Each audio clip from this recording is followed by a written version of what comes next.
Hello, everyone, and Merry Christmas. Today, we're going to be talking about TLM only, specifically as a strategy is asinine, or is a asinine strategy. I kind of messed that up a little bit, sorry. But so TLM only is an asinine strategy. So like that's the title. So before I go into that, though, I do want to ask to please pray for a friend of ours who she's having trouble in terms of the her pregnancy, and obviously, it's a hectic time right now. But her pregnancy has taken a dive, and we would really appreciate prayers for her. All right. So please do that if you can. So the first thing I want to get into is why I'm bringing this up during Christmas. I'm bringing this up during Christmas because people are saying it now, and they're saying it now in a pretty aggressive way. That like as like a yearly like wrap up for things. So like you'll probably see a lot of podcasts doing a yearly wrap up or an annual wrap up of like what's been happening, and I've seen a few of those. And what's said there is kind of striking to me, because it ends up like there's when you bring up certain studies, when you bring up certain aspects of what's going on in the Catholic Church right now, there are things that people will omit. There are things that people will play down. There are things that people will play up and exaggerate, right? And so I think right now we are in a time of exaggeration, and that exaggeration is TLM only is the way to go. It's not. It can't possibly be, like, for a variety of reasons. And I will get into what those reasons are. But so all right, so I'm when it comes to promoting the TLM, do I think the TLM is evil? No. Do I think the TLM, you shouldn't go to a TLM? No. If you and your family have decided that the TLM, like you only going to the TLM is what you want to do, great. That's not what this is about. Okay. It's not about your personal choices when it comes to discerning what's best for you and your children, or, you and your family. Okay. That's not what this is. This is very much about those people who beat the drum that TLM only is the way to go. And that if you don't do that, or if you don't have the means to travel across across your state to the one area in your state that has a TLM, that you are somehow not doing your part, or you don't believe. Like the gaslighting is kind of crazy. Okay. And it's unfortunate because we're in Christmas time, and I didn't really expect like such things to be said. And so, what do I got on my side for rebutting this? Well, statistics, like that's that's what I have on my side. The fruits of what has happened is what I have on my side. Okay. I am not going to pretend that this is some like, well, the SSPX are the only ones doing things great, or the FSSP, or the Institute of Christ the King. The last two I know for certain are doing great. I can't say anything in particular of SSPX. I'm pretty neutral on that. I can't say one way or the other where they are. That is above where I'm at. I'm not a theologian, and I don't want to pretend to be. What I want to talk about are facts. And so if I do bring up SSPX, it's in relation to what the members have said, not on whether or not the order is good or bad, or in right relationship or not right relationship. That's not the point of this. Okay. The point of this is to address the fact that there are people who come out, very prominent people, and it's more than one, who come out and say TLM only is the way to go. And so I'm going to because I don't want to just like rehash videos. Like I don't want to like just go. I have videos that go over several of these statistics, so I will cite them in the description if you want to go into the very specific details of what those are. But I'm going to be giving a summary as to why that is just not the case, and especially for those that are younger, right? Like I'm 37, but there is definitely a movement now happening between like 23 to 27-year-olds that are really pushing for tradition in a very good way. And I don't I don't want to give the impression that they're doing something wrong. They're not. Okay. It's in terms of going through going towards tradition. Okay. There's nothing wrong with that. The problem the problems are the claims that are made by other podcasters. And unfortunately, I haven't, so I'm giving all this pretext because I need to. Okay, like out of justice, I need to do this. I have not spoken to them individually, so I'm not going to say their names. But when I start going through the explanations, I'm sure you've heard someone talk about it. Okay, so so that's where I'm coming from. So I haven't personally spoken to them individually. Some of them I can't. Their contact information is limited. Like it's not out there. It's not like modernpapist@gmail.com. Like that's like I advertise. So it's more limited. But okay, so this is what I'm going towards. So when you look at the statistics, okay, you see a huge group of priests that are going like every single year. Okay, they become more and more conservative from 1962 or 65. Ever since Vatican II, you've seen this. You see several studies that show that there's more Orthodox and conservative priests coming through the ranks, getting ordained, and then you see the fruits of that, right? Like you see the fruits of that in a lot of ways. You see it in more ad orientem. You see it in not just in them actually doing ad orientem. You see them in bishops trying to put down ad orientem. You see that in altar rails being used. You see devotions such as Ember Days and Fast Days being promoted. You see several of these liturgical, moral, and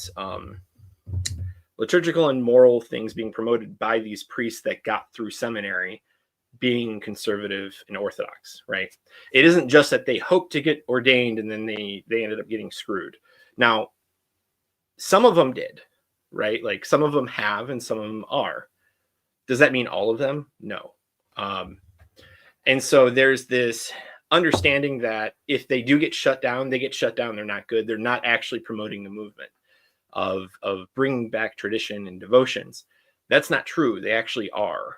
And just because they're shut down, just like a what do you call it? In science, you will have studies, and these studies will fail horrendously. Okay, like they will show no significance. But you know what? The study isn't worthless. That study helps people not waste time on doing that study.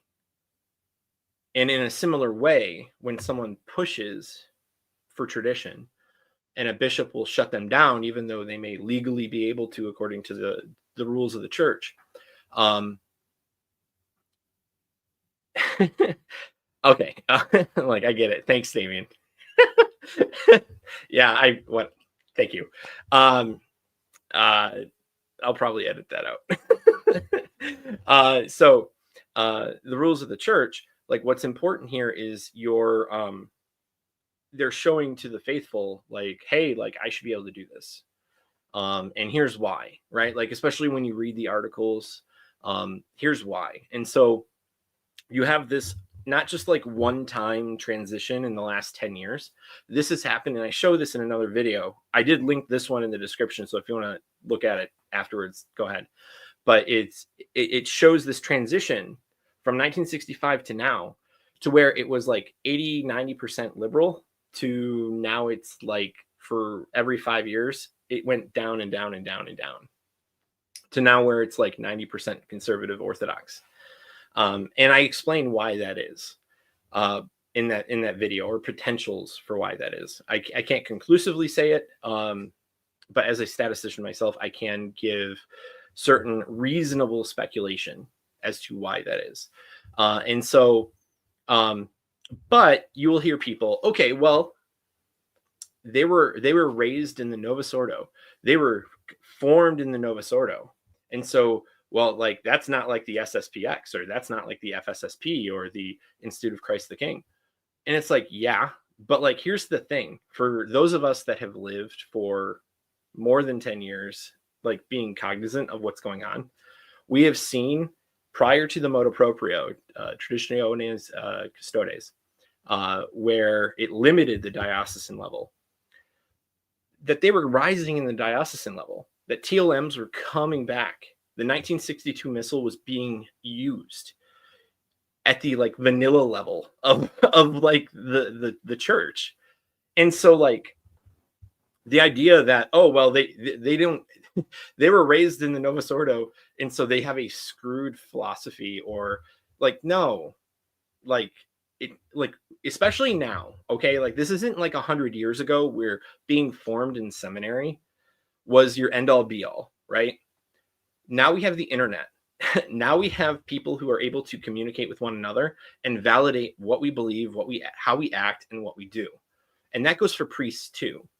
And just like how I have to keep up with what I do for my job, like I have to learn certain aspects of Python, SAS code, a number of things that I have to do, okay, to maintain my job and be able to learn, grow, and help myself and the company that I work for. So like the same thing with the priest. The priest doesn't just sit there with, well, I have all of my knowledge from my formation and that's it. Like, like, and so like, there I go again, I'm sorry. But what you have is this understanding of adaptability, and you're bringing in new information, and the priests are responding in kind. Okay. And we saw that for generations of, it was slow, and then it started getting up there, and then the motu proprio came down, right? And when the motu proprio came down, all of a sudden you see the TLMs being hampered, except for FSSP, Institute of Christ the King, and the SSPX. Now, even in those situations, you still see bishops cracking down on them and saying, you're not welcome in my diocese, and yada, yada. So like they aren't immune to what happened. But there is a real understanding, or at least a lack of understanding, with the critiques of these studies, that, well, they're conservative for a Novus Ordo perspective. And that's just simply not the case. That is a very naive, ignorant, like naive in one way and ignorant in another way response to that. And so like you have that information. The next is, you have priests that are stuck in the NO. So like a priest and I say stuck in the NO because there are priests who want to do the TLM that are diocesan. They want to go out and celebrate the 1962 missal. They want to do that. Okay. The problem is they can't without permission from Rome specifically.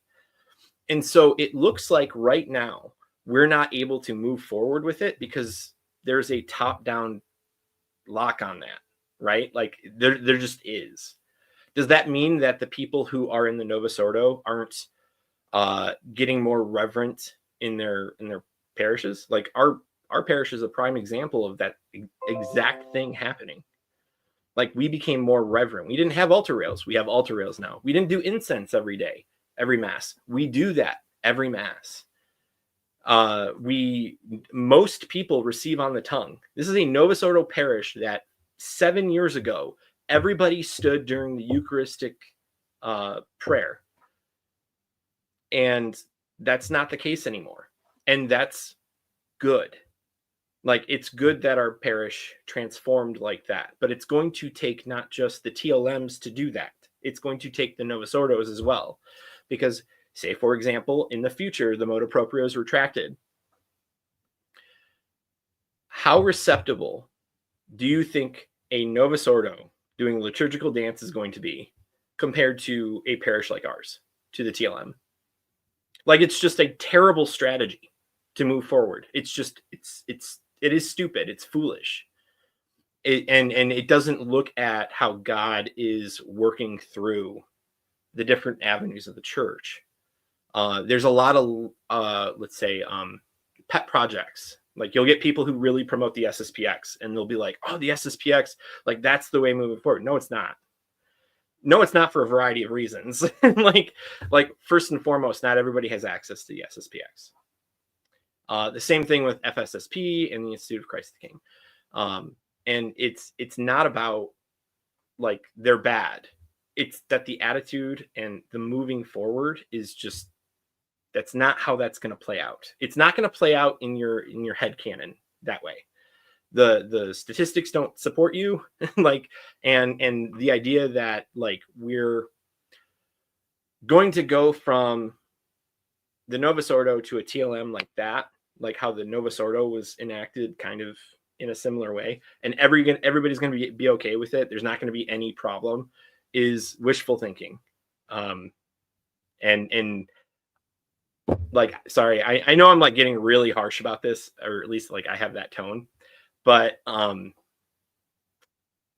it's the fact of the tone of those that really look at, say, a parish like mine, right?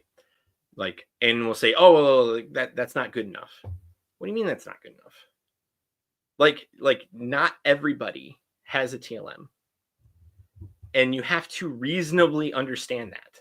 Not everybody can travel 3 hours to the nearest TLM, or 1 hour to the nearest TLM every Sunday.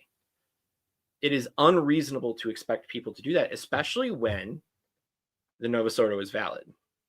You may not like it. You may have problems with it. You may see abuse everywhere. But if that is the most reasonable place to go to, and you have no other options, I mean, you just have to, I mean, you have to suck it up. I mean, I don't know what else to say. That, like, you just got to suck it up. It sucks. I've totally been there. As someone who used to suck it up, like it sucks. But you know, and don't get me wrong. Like, again, I'm gonna just say this because there's been people coming in and out, and I can see it. Yeah, see people in the chat that the TLM. Like, I'm not an enemy to the TLM. Like, I used to go to the TLM for several years. It's just TLM parish for several years. Sorry. And it's about the reality of what we're dealing with and having practical solutions, because that's the problem that a lot of them will say. Like, it's this pie in the sky dream that everybody has a TLM close to them and that they can go. And then it's like, okay, well, like, you just have to go to the TLM and pray to God. Okay, well, you should pray to God, right? Like, that should definitely happen. But it's like, you got to do more than that.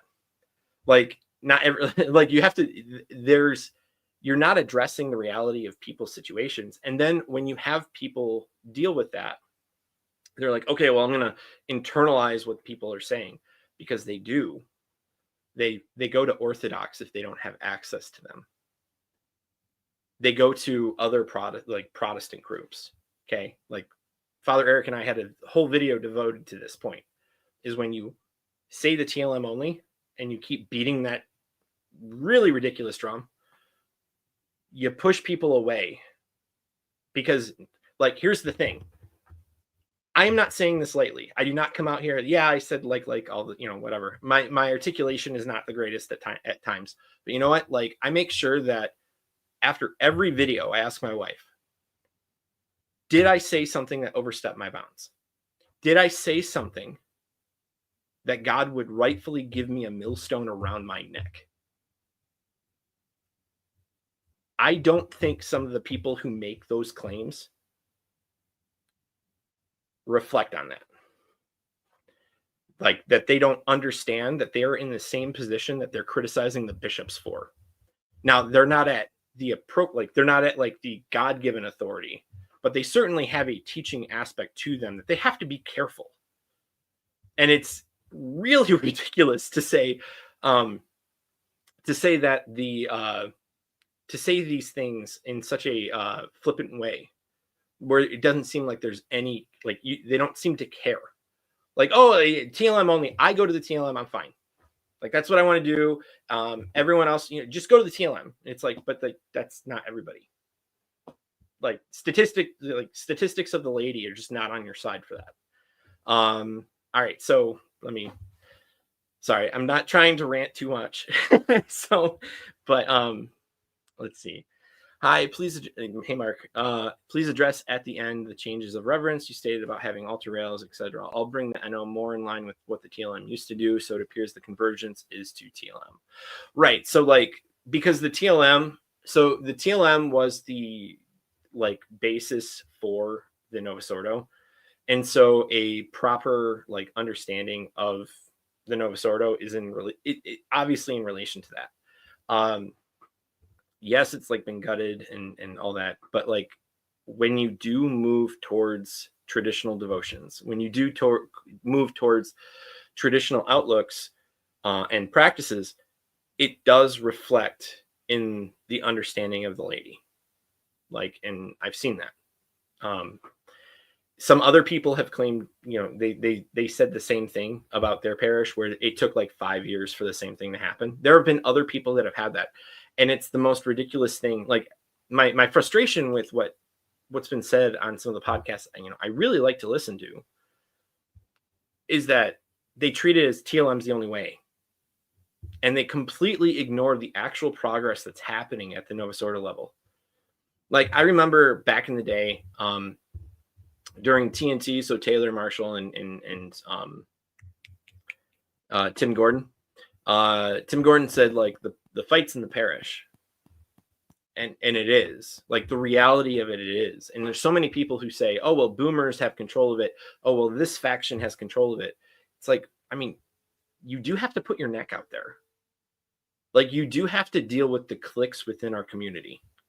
Like, that's just something you have to deal with. And that's exactly what I'm dealing with now, right? Like, I'm addressing that, the TLM only group within the Catholic Church, because like it's not being addressed.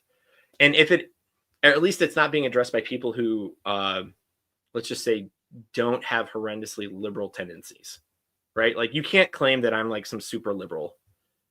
You can't claim I don't know the facts. Like, I literally go over them in videos devoted to them. So that would be a weird thing to underskirt what I'm saying. Like, it's very much like, I know what I'm talking about and I'm addressing it. Yeah, my articulation needs a little work, but all right, so let's go into it. Let's see. Yes. So yeah, additionally, the NO was devised as an ideal way to change the mass to the people oriented, and that's what got us into this mess. Why is a man oriented solution practical? It won't stop the dancers.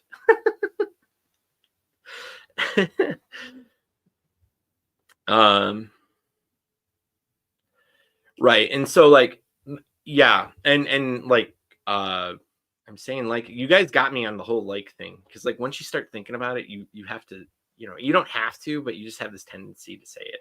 So I'm trying very hard not to say that word. But so yes and no. Like, there are certain aspects that and Mass of the Ages does a pretty good job of showing the differences. But yeah, let's see.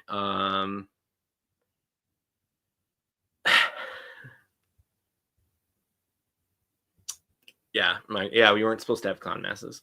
And some people think that we don't have clown masses today. Like, we definitely have masses that have problems, significant problems. But that doesn't mean that that's some sort of like expression of the entire faith. What it means is you will have, because of the variability in application, because that's the problem, right? Like, every priest can choose a number of options.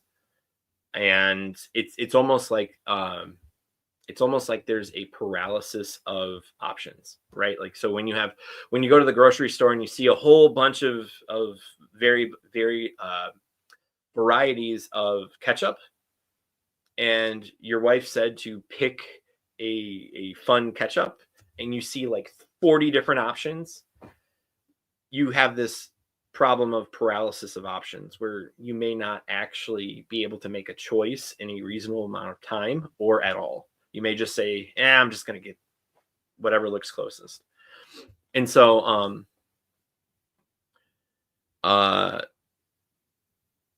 yeah, Mark, I'd write your thing up, but I literally just said it. So like, or I'd put your thing up, but I literally just said it. So,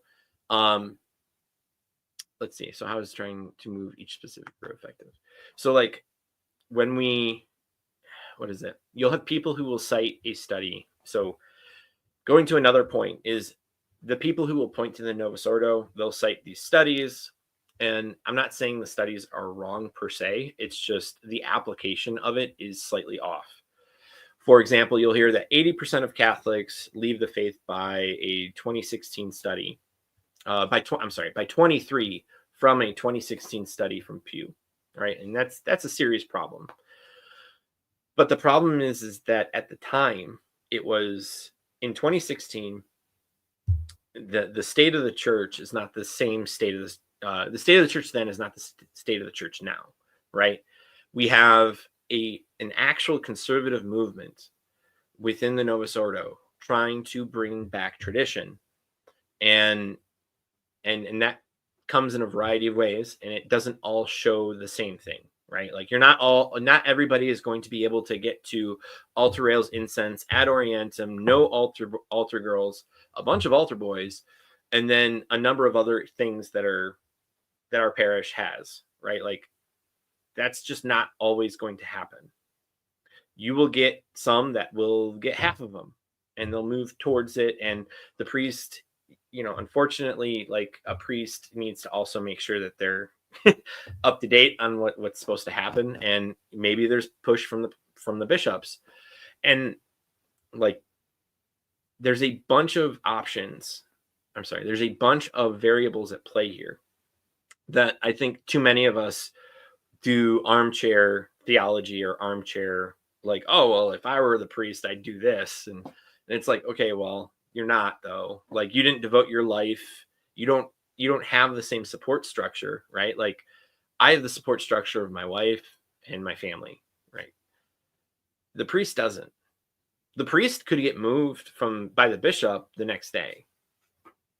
Like, that's pretty distracting when you think about it.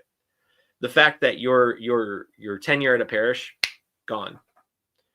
It's a real issue. But at the same time, there are definitely those priests, like I said earlier, that will try to do what they want to do in line with what the church says.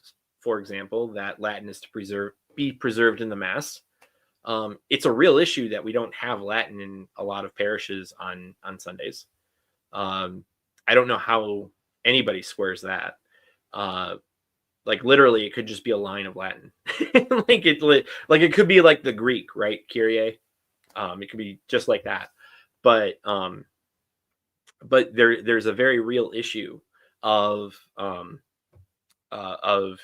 lack of understanding from the priest perspective, or when they criticize the priest perspective, they say it's like they want it both ways. Like, oh, well, they'll wait until they're ordained and then the bishop will crack down on them. That happens sometimes, not all the time. I would argue probably not most of the time. And then the other side is, oh, well, they have a Novus Ordo formation, and so they can't be trusted to. And it's like, well, I mean, like, there's a lot of SSPX people who are now SSPX but used to be Novus Ordo. So are you saying that they can't? Like, it's such a stupid understanding when you start like thinking about it for more than 5 seconds, that they're like, oh yeah, like, people change their mind and get better at what they're doing, or like they get worse. So it's okay. All right. So I'm trying not to just go off, but it's because it matters, because when you start pushing down a movement that's happening in the Novus Ordo, because it's not your ideal, or it's not what you're able to do right now, that's evil. Especially if God's working through those people. And it's not okay to say, to play down actual movements to the good, because you're making perfect the enemy of good, right? Like you can't just turn a boat 180 like that. It takes time. And so we're at that point where we are turning. We're not to where a lot of people want to be. A lot of us want us to be farther than where we are. But we are also messy creatures. And so it's a very ridiculous standard to say that we need to be like on top of everything, like a minority of parishes are in the country. Like I'm specifically just grouping all of the TLM together. Like they're a minority of parishes.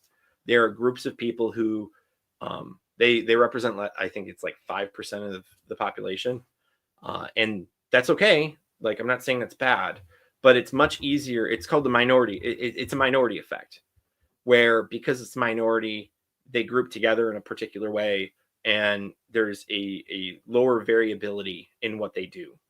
And so and the Novus Ordo has a majority effect, which is you literally get everybody across the spectrum of practicing, not practicing, priests that are awesome, priests that are not great.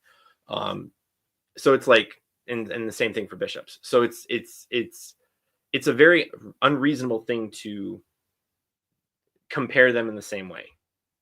And I did that over the what is it? I stated like a lot of these things I've stated in other videos. Like I stated this in the TLM study that showed the attitudes and behaviors of TLM going people compared to like I steel armed the Novus Ordo and just showed how much better the TLM is. I addressed this minority effect in there. So, but yeah, like, all right, going to chat. Like,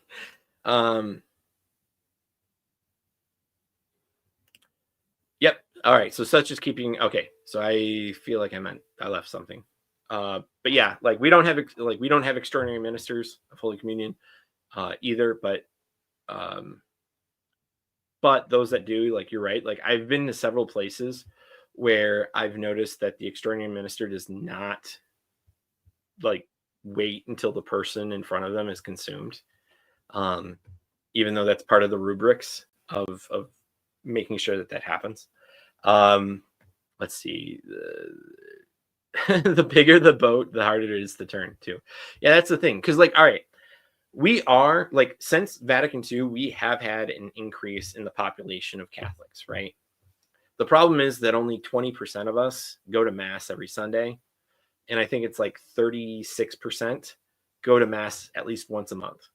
And there's a variety of reasons why that happens. Like, say, for example, you're a nurse and you work on the weekends. Like, you may not be able to get to Mass in time. Like, we actually have a parish by us that has a very late Mass at 8:30 p.m. on a Sunday. I actually had to go to it yesterday because and it's there to accommodate all the nurses and doctors that work in the hospitals around us, which we have a lot. So there's a variety. There is a variety of reasons why people aren't able to make Mass legitimately because of the type of work they have. That being said, 36 is really high compared to 20%. But there is the what is it? The 20 to 36%. The fact that like 100 years ago it was like 75% every Sunday, that should give us pause, right? Like that should give us a lot of pause because we are in one of the worst times in terms of Mass attendance of practicing Catholics. Like I don't know if it's ever, but in recorded history, absolutely.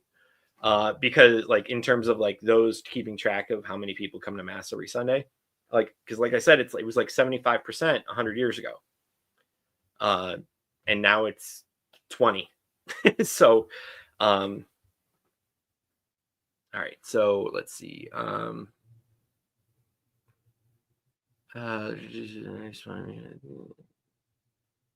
no, don't worry about that. Like because like we every time I say like I'm on tiptoes now, guys. Like it is important because that's usually the first thing that actually pushes people to go to the TLM. is they'll notice the lack of reverence through several actions, and that's a good thing, right? Like, it's a good thing to notice when the priest is being very sloppy with the germ, when the people don't seem to care about the process. Okay, it's not really a process, but the worship form,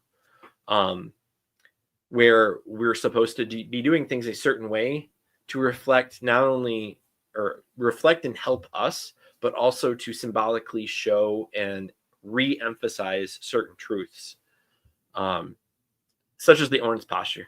So, but it's yeah. So my wife just said, don't apologize. Yeah. Actually, no. That there was a 6 p.m. So Mark lives by me. It was a 6 p.m. TLM, but they ended up getting it cut, and it sucked because you would have the 6 and then you would have the 8:30, and I used to go to whatever one we didn't have so close to dinner given the fasting. So, but yeah, that used to be the same parish that had a TLM at 6. Let's see. And yeah, okay, so like here's the other thing. Yeah, like there's another video where it's just I show like the particles falling on the ground, and the fact that it has such a visceral reaction to people who don't seem to care really does reflect a problem in the laity in understanding what the church teaches about the particles of the Eucharist and it being God. And so if they don't seem to care, but they'll also argue, well, like I do the throne and I receive worthily, and obviously worthily is they don't have a mortal sin and whatnot, but like how they actually, their disposition on the fact that particles seems to be a step too far for them, and they think it's scrupulosity, is I think a very real problem. But that's just me working off your guys' chat. All right, so let's see what else you guys got. Yeah, I ended up finding out why. It's because the diocese nicked it, which was very weird to me, because like there were other diocesan parishes that had the TLM, but yeah, that was the diocese. The archdiocese seems to have been the reason for that, because I was wondering that too, and then I just started asking around, but that's what the answer was. And I was surprised because like the Archdiocese of Detroit prior to the motu proprio had the highest density of TLMs, or one of the highest densities, if not the highest. We had a lot of TLMs. And so like that's the other thing, is like it's really weird because like when you hear other people talk about TLMs and they're basically only in these orders, and right now a lot, most of them are, but prior to that it's like they didn't know what it was like, or they at least don't remember that. Again, the Novus Ordo priests were like, hey, I want to do TLM because it seems more reverent and it seems more appropriate, and my parish wants to do it. And then they would do it. They didn't need to be part of the orders. And that seems to be the other thing. Now that I'm back on this little divot, is that there definitely seems to be a type of, no, we can't let you get credit. No, that was our credit. That was our thing. Oh, the TLM, that was our thing. And you guys only got so far because of us. And it's like they don't want to let it go, that it's moved past them. And it's almost like, I don't want to say it's everywhere because it's not, but it's in a lot of people, like prominent podcasters will say something like that. And even some priests of certain orders will say something to that effect, either in articles or in podcasts. And it's like, no, like we're at a point where like it's gone beyond, like, even if we grant it that you are the reason why that happens, okay, like even if we grant that, that it's moved beyond you, and you shouldn't try to stifle it so you can claim ownership of it. It's not yours. And like, that's the problem here. It's like a lot of people from certain orders will claim that, and that's not true. The TLM is not that orders. It is the churches. And the church prior to the motu proprio was definitely expressing that on the diocesan level. And in Michigan, it wasn't just in the Archdiocese of Detroit. Like Grand Rapids, Kalamazoo. I actually don't know if Lansing. I don't know about Lansing, but and then I honestly don't know about anything north of that. So like, not to throw them under the bus or whatever, but it was definitely a I don't typically keep track of Marquette and those up north. I tend to look more at Kalamazoo, Grand Rapids, Lansing, and Archdiocese of Detroit. So but like, again, like the parish that I went to for TLM for several years, that was in Kalamazoo. That was in the Kalamazoo diocese, and it's a beautiful parish. And so like, and it had a great number of priests there working and serving the laity. And so again, that wasn't an ordered priest. That was a diocesan priest. And so it's like, it's just really weird when people kind of go off on their, they get on their soapbox and they start like armchairing everything in their analysis. It's like, no, stop. Like, you don't know what you're talking about, and you're leading people astray. And so I know that comes off very like harsh or whatever. I don't care. Like, it like, the reality of it is like, statistics, evidence is on my side. And I'm going to be very direct about that, because the truth, I don't need to hide the truth. And so like, sorry, like that's where I'm at. I'm just kind of sick of people pretending like Novus Ordos don't, like, the priests and the laity at the Novus Ordo are kind of stuck there, and there's no compassion for them. Like, I can go to a TLM. I feel called to go to the Novus Ordo that I'm at to support Father Eric. Like, I literally feel called to that. Okay, that is not something that I'm like just saying. I literally feel that. I think that's where God's calling me to be. That being said, that doesn't mean I just go to that parish, right? Like, I sometimes go to Chaldeans and the Eastern rites because I want my kids to be exposed to that. But like, our parish is awesome. And it's been great supporting my priest. And we need to stop giving black pills for no reason. Like, this is a white pill. Like, we can actually move past that.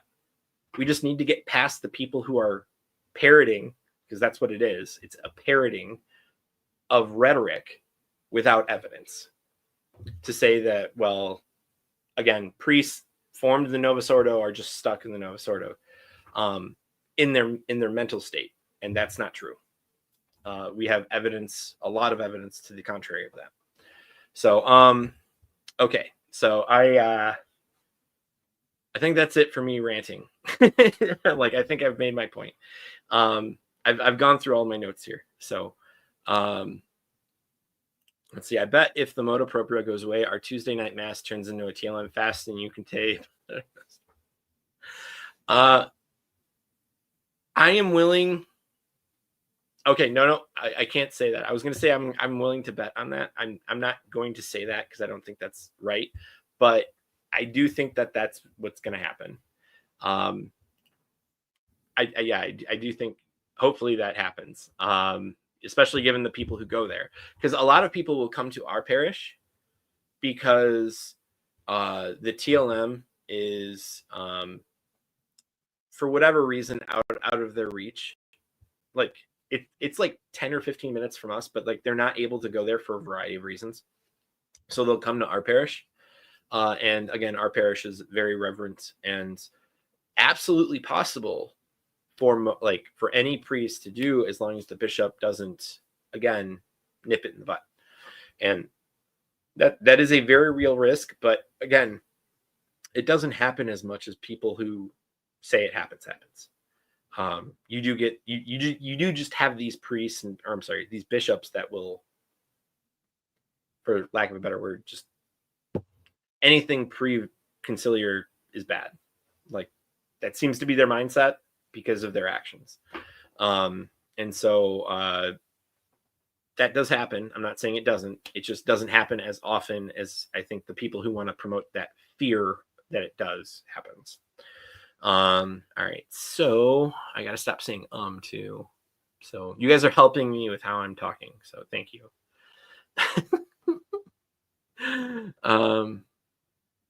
Oh yeah. So do Exodus with Mr. Papist and chant the prayers to music, since it's the only music he can listen to. Yes, that's, well, okay, chant. There's some leeway. Like, you can listen to instrumental music. But yeah, if you want to join the Exodus 90, you have to be 18 or older. You have to be a man. If you don't live in the Archdiocese of Detroit, but you want to still do it, we will accommodate you through a variety of means, in terms of holding meetings online, but together. For those of us that are going to be in the local area, we will meet and then kind of have a conference call, because technology exists, and we can do that. And so I don't think that will be hard to do. But if you wanted to do that, please think about doing that. You do have to have the app. If you don't have the app, you're not going to be able to do it. I've had too many times where I've gone through groups and people will do that, but they almost always fall. Like, they almost always stop. You do have to commit like $10 a month for like 3 months. So let's see.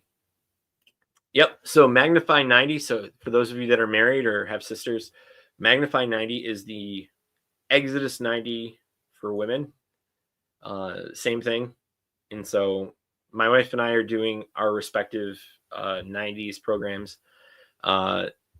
So if you're married, do that, because there's a lot of the overlap, and it will help you with how you manage, especially food. So you're not tempted to eat snacks or eat something that you shouldn't be on certain days. Oh, I will definitely be doing that in the group chat. I have a few playlists.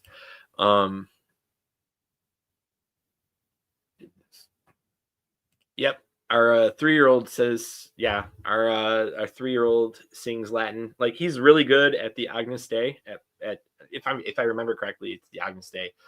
Because we do all the ordinaries in Latin, and so he's really good at that. So what else is there?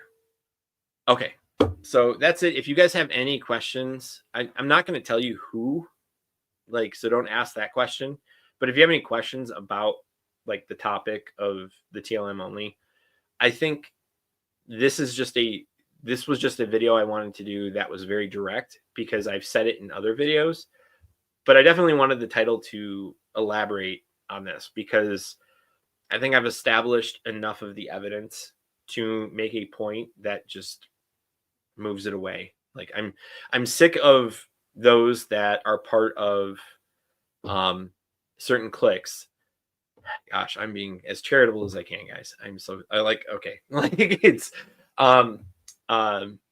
certain cliques that they think that they can just get away with saying this, and a lot of people listen to them, thousands. I appreciate you guys that watch me and take what I say meaningfully. Sorry. But I don't have a lot of views compared to them. They have thousands and tens of thousands, and I'd be lucky to get 1,000 on my live streams. On my more stats heavy videos, I tend to get more, because I make it prominent in the thumbnail. But the idea of not having that sway, it is frustrating, because at the same time, I see the problem, but I'm not able to correct it meaningfully, because I don't have the resources to do that. Obviously, I'm not a bishop. I don't have a gigantic following, but like I recognize my shortcomings, but I do recognize that because I have the ability to say it, and especially with like the last few days, I did not want to talk about this during Christmas. The last few days, like I discerned that I needed to say this. And so besides the likes, like, this was something I really felt like I needed to say, and I needed to say it charitably. Not like I'm not trying to throw anybody under the bus. I'm not trying to say, a certain podcaster sucks or whatever. I am pointing out like there's a group of podcasters that I think many of us know who they are that say certain things. They shouldn't be saying those things. The evidence doesn't pan out for them, nor does the theology. So, like anybody who says the Novus Ordo is not valid, given what the church has stated, there are some serious problems with that. Like a lot. Most of the faithful can only go to the Novus Ordo. The church promotes the Novus Ordo as the Novus Ordo. I mean, it's really hard to say that you somehow trump what the church says. And there's a serious questioning of, do you believe the church is run by the Holy Spirit? Yes or no?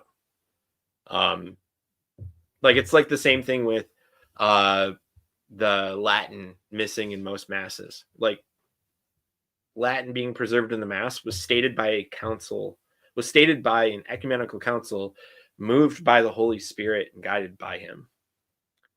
Why isn't that everywhere? Like, why isn't Latin in all the masses? Like it's pretty open and shut. Like there's not a whole lot of debate about it, right? Like it's pretty clear. I know a lot of people will say like, Vatican II isn't clear. It's pretty clear about the fact that it's pretty clear that Latin's supposed to be in the mass. So okay. All right. So any questions from in the chat? Let's see. Okay, so this is completely unrelated, but this is funny because if you've ever seen the videos with my music director where we've explained like what the Novus Ordo is able to do and to promote more tradition in the mass, this is really funny. I think I might dress him up as the music director for Halloween next year.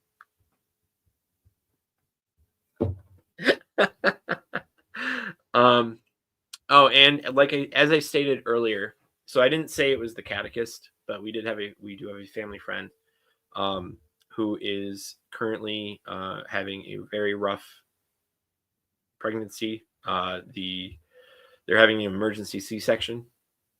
Please pray for them. Pray for the baby. Pray for the catechist. Pray for the family. And so that would mean a great deal to us if you did. That was a very sudden and recent thing that was told to us that happened. And so we don't know where she is, but it would mean a lot to us if you guys could pray for her. And that's what my comment in the community tab was for. Right. Like, because I just heard it and I put it on. Like, I am very big on prayers matter. Prayer does have an effect. And that's why I literally posted it on every social media I had that has traffic. And so that was Modern Papist on X, Meanwhile on X, and then Meanwhile. So like our meme channel that we do, we put that on the community tab too. So please pray for her and the baby.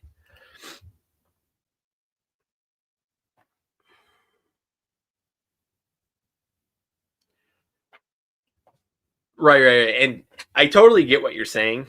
But there does become a problem where, one, you're going to lead others to despair and scandal. And so the idea of you're saying this, like, what are we going to do? Right. Until we get the Orthodox and like, here's the other thing. The Orthodox and conservative priests that are coming up through the ranks, they're going to be bishops. Like, statistically speaking, they will be the bishops later. There's just too many of them that can't happen. And so if if there isn't a course correction when that happens, all right, so like there's a real issue with that, but like there's like no hope for the future except for, well, it has to be through this order or that order or this other order, or it has to be through whatever. And it's like, okay, well, like get off your soapbox. Like just get off your the fact that you are saying what a lot of people want to hear but don't necessarily need to hear it. Like, there's a lot of things that when I say things, gosh, I have to use different words. Okay, but I'm sorry.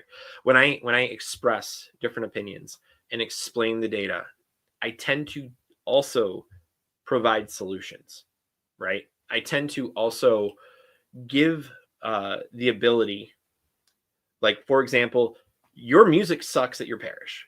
Okay.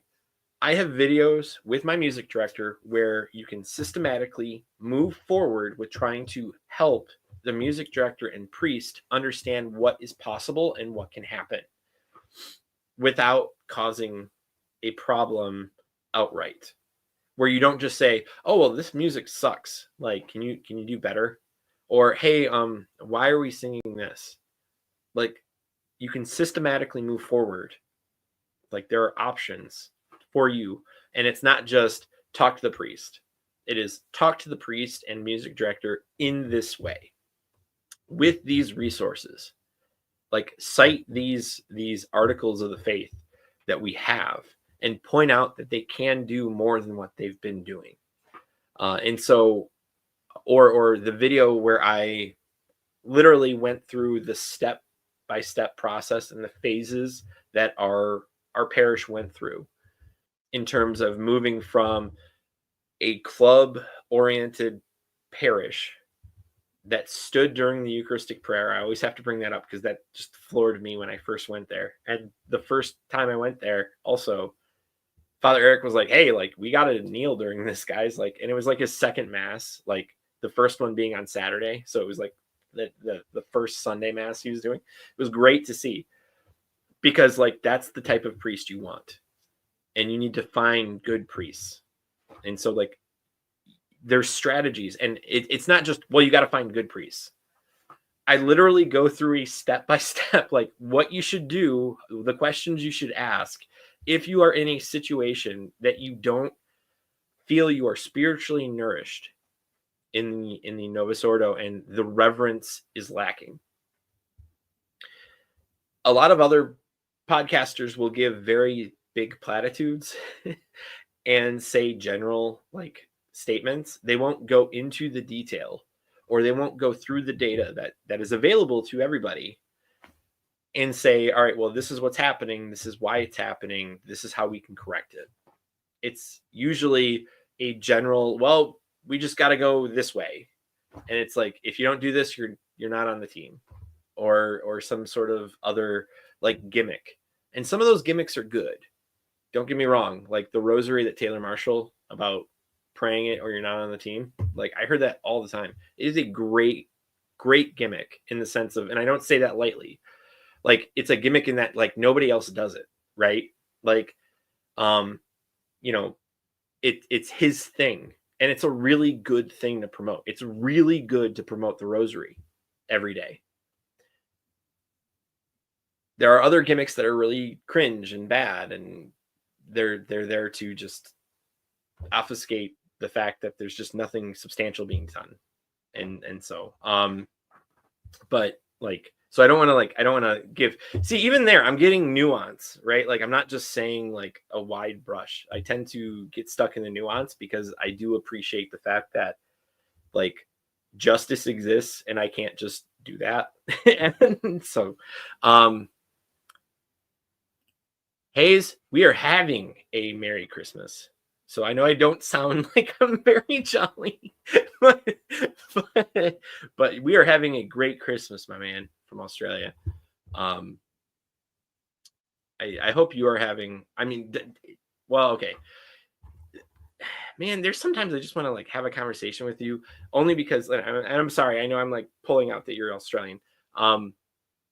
Because like there are so many cultural things I want to ask you in relation to what happens in Australia. So I apologize. I don't mean to put you on the spot, in the sense that uh, I'm excited and you're here like on a regular basis, and so it's kind of like very casual for me. And so I apologize if you're put on the spot. So sorry. um, so yeah, it's standing. Yeah, very bizarre. So it's bizarre in the Latin rite. It's not bizarre in the Eastern rites. Eastern rites, they stand because standing is a form of reverence, but like it goes with your tradition. And so, they also like were Chaldeans, for example, they'll speak Assyrian when they do like as a liturgical language, where like we should be doing Latin. Like it just doesn't make any sense. Like it just doesn't make any sense. Like why we don't do that. Sorry. Let's see.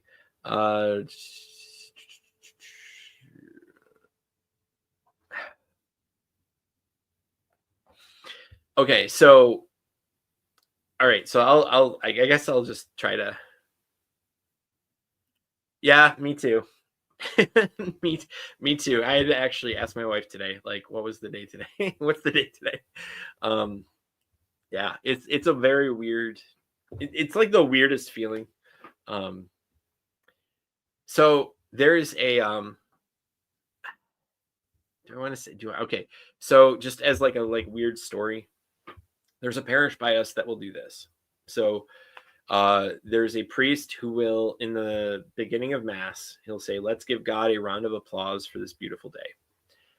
And it's really weird because the way he says it and the way it's done, if you don't normally go to that Mass, it's jarring.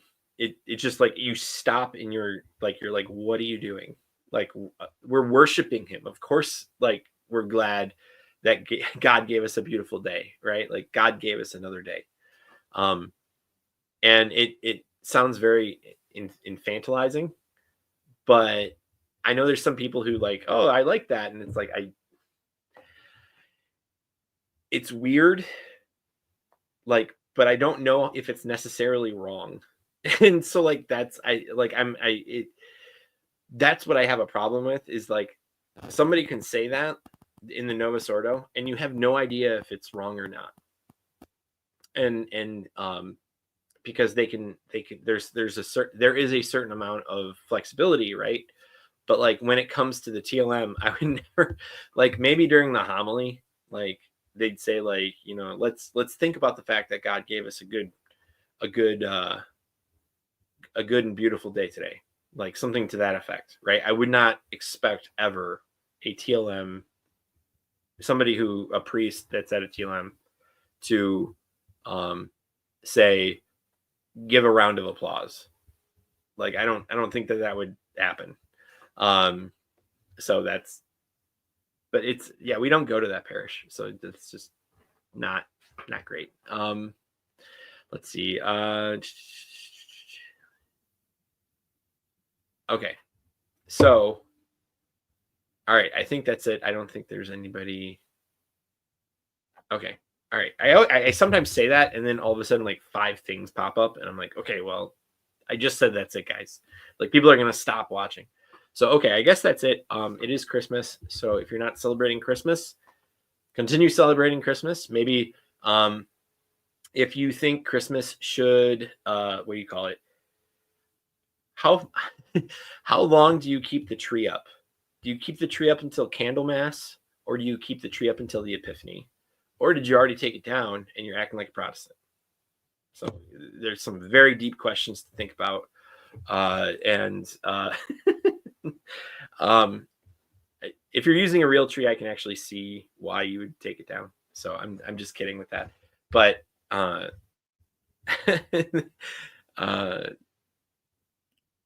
yeah, like there is definitely that urgency that, or at least people think, what is it?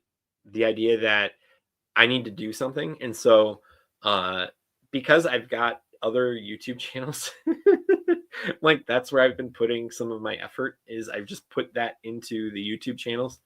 And I try not to do that on Sunday because all my YouTube channels are monetized, so I can, I do stay away from that, and I stay away from doing it on Sunday. But the idea of starting to work, so like your channel, Hayes has a channel. I don't remember it offhand, so if you want to put it up, I can put it up. But it's for explaining architecture, and so if this is just a plug for him. So, and then please like the mass I'm sorry, I hope you like the mass, whatever mass you go to. I hope you like it. But please remember to like the stream. And candle mass, but not on purpose. Yes. All right. So just waiting a second to see if, okay. I'm trying to stay away from the Midwest goodbye. I'm actually really surprised how many people are on, and I appreciate you all being on. But you can join. Oh, okay. I'm waiting. I am waiting because Hayes told me to wait. So he's going to hopefully give me his channel so I can promote it.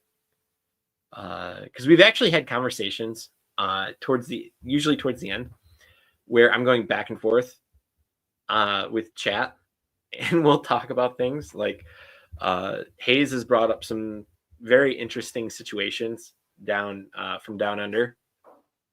Mark has also brought up others. Olive and Damien. There's a lot of regulars who I haven't been showing up because I don't think they're there right now, but it is Christmas. So, but the regulars are pretty, it's been pretty fun to watch chat, and I didn't really expect that. So I'm very glad that that's been happening. But if you haven't been interacting with chat, please do. It is. Oh, okay. Oh, he's got a question. Okay, cool. Here's one question for you. We had 7 kids in Christmas Mass, and one with T51 who runs around the church. I usually have to chase him. Okay. T51. I'm sorry, offhand, I don't. All right, the question, I guess the question's coming up. Yeah, so do I. But then I just end the live stream and start talking to you. So,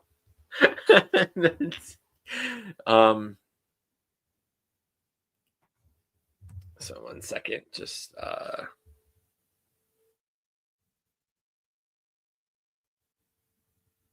oh, no, that's fine. That's fine. So sorry, lost phone power. No, that's fine. So just I have just go ahead and ask when you have. I can. All right. So for those of you waiting, if just because I don't want to just sit here and wait for Hayes, I don't want to put him on the spot necessarily. I'm going to be setting up playlists where I have playlists or a place of videos, because I know I have like hundreds of videos now, where I point out this is how you change, like attempt to change, right? Because you still need the priest to help. You can't just do it by yourself, but you can be the first domino. And I'll set up these playlists, and then I'll try to put them in the description or put them in the community tab, because like, for example, like they Father Eric and I did the particles video where we compared particles falling on the ground when you receive on the tongue and receive in the hand 100 times each, and nothing was consecrated, but it was one of those situations where I had a blackboard underneath it, and it was to show how many particles fell. And if you haven't seen it, it's only like 5 minutes long. Father Calloway will actually promote it in random. Like my friends are watching like a Father Calloway thing because some of them really like Father Calloway and his emphasis on the Eucharist, and he'll sometimes like cite the video, and it's like, okay, cool, like that's where that plug's coming from. But it's supposed to show how many particles fall between the two forms of reception. And overwhelmingly, it shows that reception on the hands is just terrible for that. Particles fall everywhere, and and so we showed that during a homily. Like he showed it, like Father Eric showed it during the homily, and a substantial portion of the population at Mass, for every single Mass, went from receiving on the hand to receiving on the tongue. Now, do I expect you to like do some sort of like, experiment like that and show it?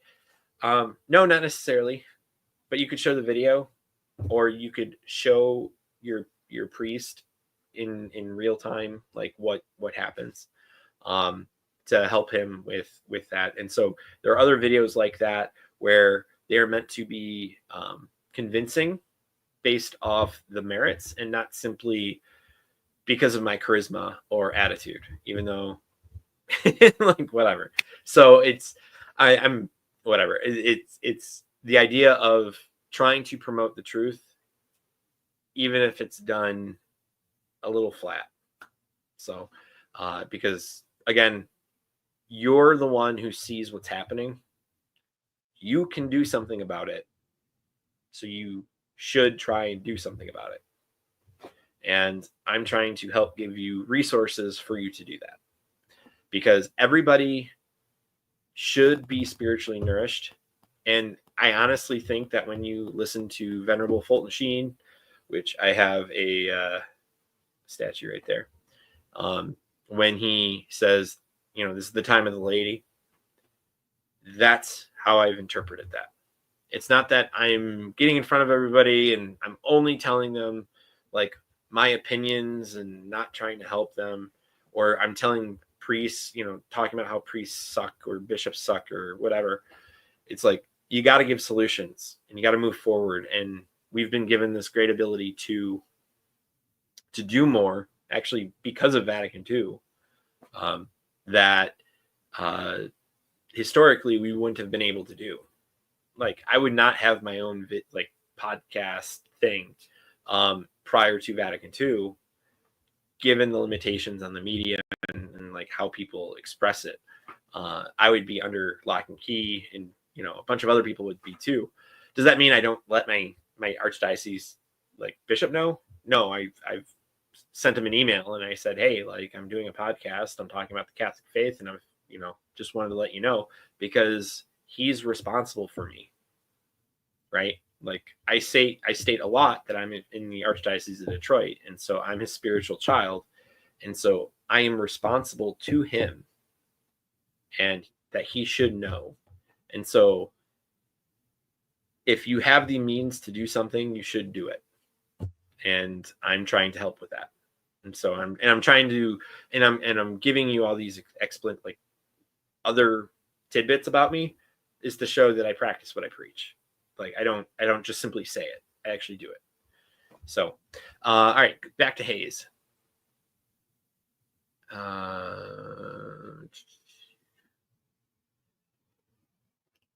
So okay, yeah. So my 3-year-old will do it, and my 6-year-old, oh my gosh. Okay, so like he's very fidgety, and there's a variety of reasons for that. But the like when he goes to the bathroom, like he's incredibly he moves in an awkward way that is very noisy, and other people notice. My 3-year-old will go very hard on certain statements. Like he'll say the same statement over and over and over and over and over again, very loud. He'll move like in the back of us when we're standing. Like he'll use the pew as kind of like a racetrack. He's not racing, he's just moving back and forth. And so like there's a number of distractions that my family does. Like we have 5 kids. And so, yeah, you absolutely do get it. I had an old lady yell at my kid once, from her pew, because she seemed to have, at least at the time, a stringent way of going through the motions of the mass. And if someone, she was like 2 rows back, she just yelled at my kid because my kid was being a kid. And she took it very personally. And like, so like, I'm not okay with that. But at the same time, like, I know my priest has got my back, right? Like, if I don't say things lightly when it comes to criticizing others if they do something that's worth being criticized. Like this whole video, I've made sure not to, like, as an example, go out of my way and emphasize it's this person and this person and this person and this person that have just really sucked at saying these things. Like, I go out of my way to make sure that, like, mentally I'm saying the right things, and I'm not just piling on. I'm giving, like, because that's not the, like, that's not the important thing. It's not important that who specifically did it. It's the fact that it happens, right? And so in this case, it's not that it was everyone, the people who like yelled at my kid, like, obviously, talk to her, but like other people who just gives us glares, or like those deep sighs you can hear from like 3 rows back. Man, I hate that. Like, I hate hearing that. That being said, I don't go out of my way to be like, hey, like, I really hate it when you do a deep sigh when my kid acts like a kid. I just take it. And if your kid has, like you said, T51, there are certain things where if someone it's even more so the case, right? Like, that it's like, if somebody knows that, then it should be easier to not be annoyed by it. But if they don't know that, they may just treat it like everybody else. And Jeez, right only. Hey, Papist Zoomer. So yeah, like, we get that a lot. Like we get a lot of people will come up, like, somebody, like, I have to imagine there's some people who actually notice the other people being unreasonable with the kid situation. And people will come up to us and say, we appreciate that you bring your kids here. And like, we get the same thing. And so to get to your point, let's see. Right. So like the worry will come at times, because it just comes. So like, right, like, excuse me, like when you're out in public, you may worry that your kid is doing something that's very noticeable and it's getting attention in a particular way, say like at a grocery store or somewhere else. You may not turn that off when you go into the parish. And, there's a variety of reasons. That doesn't mean your parish isn't welcoming. That doesn't mean your parish isn't X, Y, and Z. It just means that sometimes personally you may not be able to turn that off. And so when you go in there, you still have that mindset where you're like, oh, like, I got to get my kid really fast because I don't want to be a nuisance, or I don't want to be whatever. And that's fine, in the sense of, like, just take a second to reflect on it and be like, okay, well, my kid's a kid. It's okay. God's in front of me. My priest supports me in having kids, obviously. And so, like, reside in that, like, the love of God and the people who represent him. So, that was a very long answer, but I hope that answered your question, Hayes. So, let's see. That is great to hear. Ours is like 50-50. It's not dominant one way or the other. It's very much like there are a lot of families, way more now than there used to be, but we also, our parish is smaller.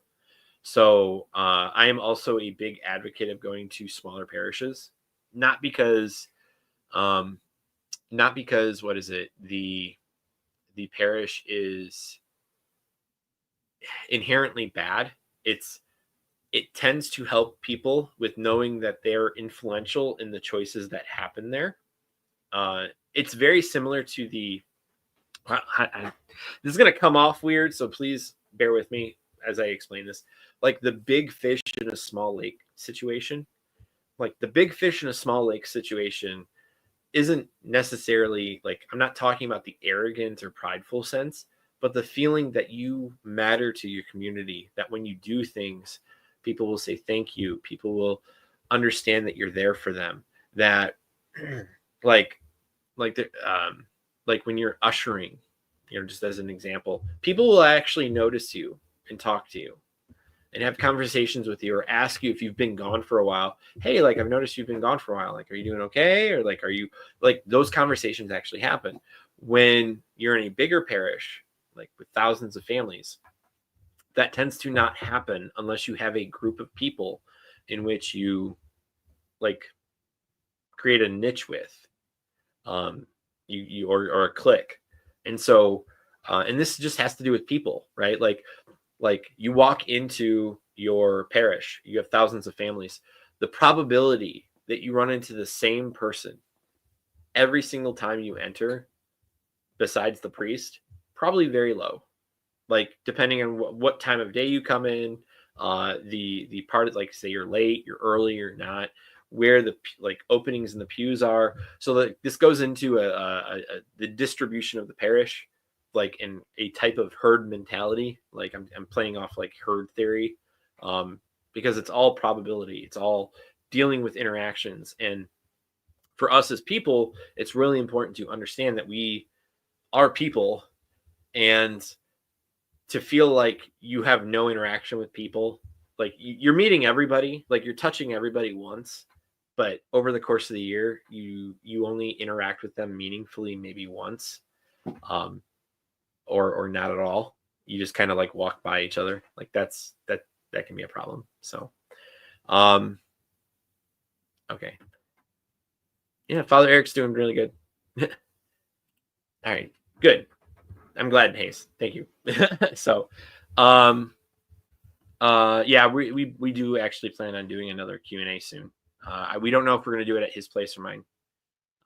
Now that I've got a different setup, I don't know if we have the space for it here. I'm kind of looking around. So, oh yeah, that's. That's very similar to like the college parishes I've been a part of, where the turnover rate's like 4 years, for grad school and undergrad. Like I went to Michigan State and then Western Michigan universities, and that was just, it was really weird, because like the permanent parish, or the permanent population was incredibly small, but incredibly influential. It was like really weird, because you'd have like 15,000 students and like 1,000 permanent, and yeah, it was kind of weird. All right, so for those of you that are just now showing up, or at least being in the chat, like some familiar faces that I haven't seen in a while, it's great to see you guys. As always, thanks for watching. I hope you guys are having a great Christmas. Please pray for our friend with her baby, with the emergency C-section, and I hope I wasn't just ranting. I hope like what I said about TLM only being mindset is a very real issue that promotes the opposite of growth, and eventually, like hopefully, like obviously, because here's this is the last thing I want to say about this, because I think it's so counter productive, is getting Novus Ordos to the point of proper reverence, that the intention of Vatican II had from a lot of the fathers there, that if you want TLM to be the majority, I really hope you're not thinking of the 5% just staying where they're at and that the rest of us just die off.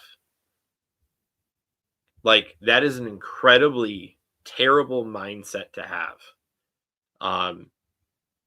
Like it's just horrendous. And it's again, it's counterintuitive, or it's counterproductive, because getting all the Novus Ordos up to being as reverent as they should be, in respect to a lot of the things that we've talked about, it's easier to switch over the TLM or something similar, or like a combination of the two, or whatever happens in the future that makes things more reverent and more in line with the reverence due to God, right?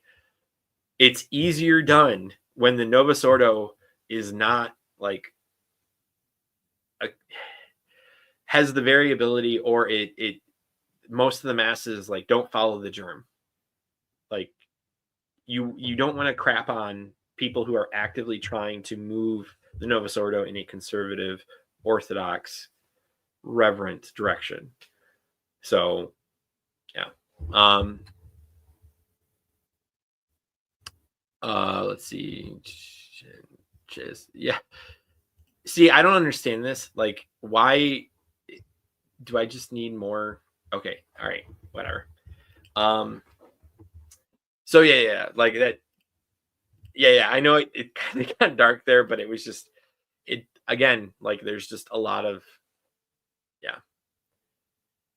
I know I haven't had Rob and Anthony on recently. It's 1:30 p.m. Okay, Australia time. I'm not. All right. So it is 10:30 p.m. yesterday for you. Okay. So it's, yeah. Yeah, the Reverend Mass Finder and the other one are the same map. Yeah. So, okay. That's it. No more Midwest goodbye. I'm going to end it because it's been an hour and a half. Thank you for listening to what I've said. And please like and share the video. Thanks for watching, and Merry Christmas.